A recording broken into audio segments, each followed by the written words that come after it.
नमस्कार दोस्तों, हमारे YouTube मंच पर आप सभी का स्वागत है। आज सुप्रीम कोर्ट में एक बड़ा अहम फैसला आया जिसको देखकर सारा देश हैरान था। और आज फैसला आते ही चारों तरफ ये बात फैल गई कि वाकई इस देश में लोकतंत्र जिंदा है और ये कहीं ना कहीं संविधान की ताकत है जो सुप्रीम कोर्ट को इतना एम्पावर करती है कि वो सरकार चाहे गलत कर रही हो, समाज में कहीं गलत हो रहा हो, कितने ही बड़े स्तर पर चाहे गलत क्यों ना हो रहा हो,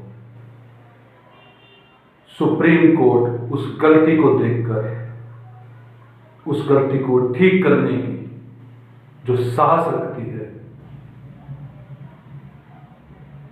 जो संविधान सुप्रीम कोर्ट को ताकत देता है, वो आज फिर सबने देखा। माननीय जस्टिस D.Y. चंद्रचूड़ जी ने जो चंडीगढ़ मेयर के चुनाव में 2 दिन के अंदर ही फैसला देकर यह साबित कर दिया कि कानून इस देश में आज भी सर्वोपरि है, सबसे ऊपर है। आप जानते ही हैं कि 30 जनवरी को बैलेट पेपर से चंडीगढ़ का मेयर का चुनाव होता है और उसके अंदर 16 वोट भारतीय जनता पार्टी और अकाली दल के मिलाकर होते हैं और आम आदमी पार्टी और कांग्रेस अलायंस के मिलाकर 20 वोट होते हैं, जिसमें 8 वोटों को गलत साबित कर दिया जाता है और उन 8 वोटों को जो उस वक्त के प्रेसिडिंग ऑफिसर थे अनिल मसीह, वो उन्हें रद्द कर देते हैं। यह नाटक, यह धोखाधड़ी, यह लोकतंत्र पर हमला उसी दिन शाम को पूरे देश ने देख लिया, क्योंकि वहां पर तीसरी आंख भी मौजूद थी और वो थे वहां पर लगे कैमरे। उसमें साफ साफ तौर पर अनिल मसीह टेम्परिंग करते हुए पाए गए। कुलदीप कुमार जो कि पेटिशनर थे, उन्होंने इसकी गुहार सुप्रीम कोर्ट में लगाई और सुप्रीम कोर्ट ने 2 दिन में ही सुनवाई करते हुए अनिल मसीह को भी फटकार लगाई, अनिल मसीह पर भी केस चलाने की बात कही और उन 8 के 8 मतों को वैध घोषित कर दिया, वैलिड घोषित कर दिया और अपने डिसीजन में कुलदीप कुमार को वहां का मेयर भी घोषित कर दिया। यह एक वाकई सराहनीय कदम है। माननीय सुप्रीम कोर्ट ने जिस तरह से आज लोकतंत्र की लाज रखी, वो हम सब देख रहे हैं दोस्तों। लेकिन ये 30 जनवरी से लगातार मुद्दा उठ रहा था कि सुप्रीम कोर्ट इसके बारे में क्या संज्ञान लेता है, किस तरह का डिसीजन देता है।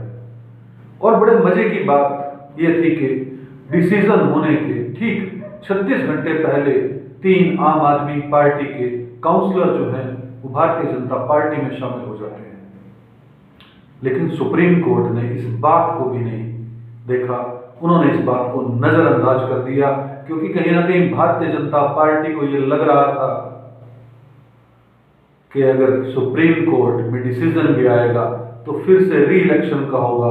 तो उन्होंने ये पहले से इंतजाम कर लिया था कि 3 काउंसलर भारतीय जनता पार्टी में शामिल कर लिए थे। सत्ता को हड़पने का इससे नंगा नाच देखा नहीं जा सकता। जिस तरह से उस वीडियो फुटेजेस में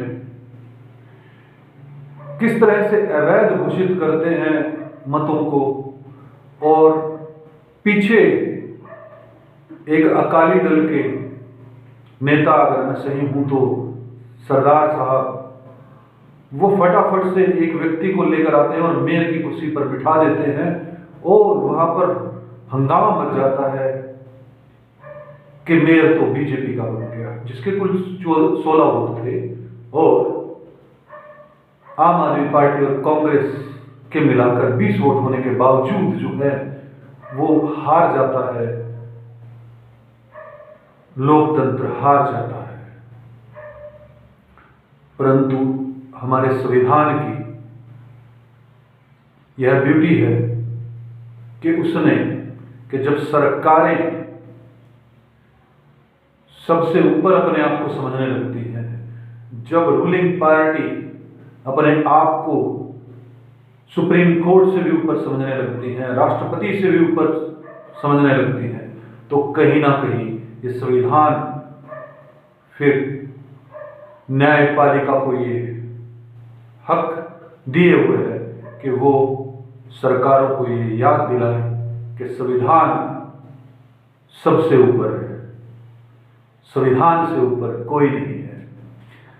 दोस्तों, ये हम चारों तरफ देख रहे हैं कि किस तरह से एक लोकतंत्र की जीत हुई, लेकिन आज वही भारतीय जनता पार्टी के राष्ट्रीय अध्यक्ष जेपी नड्डा कहां पर हैं, जिन्होंने जैसे ही मेयर घोषित हुआ 30 जनवरी को तुरंत ट्वीट कर दिया कि ये इंडिया जो गठबंधन है उसकी हार हुई है। आज वो कहां है?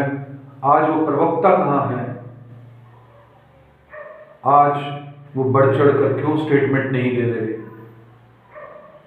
सब चुप्पी साधे हुए हैं, सब कहीं ना कहीं प्रश्नों के जवाब से बचते हुए नजर आ रहे हैं।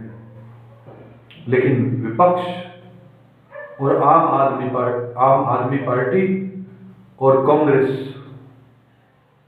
और अन्य पार्टियां कहीं ना कहीं संतुष्ट नजर आ रही हैं कि आज भी लोकतंत्र जिंदा है, लोकतंत्र की जीत हुई है दोस्तों। और हमें ये सीख लेनी चाहिए कि जब तक हम आवाज उठाते रहेंगे, हो सकता है कि हमारी आवाज दबाई जाएगी, लेकिन अभी न्याय जिंदा है, न्यायपालिका है।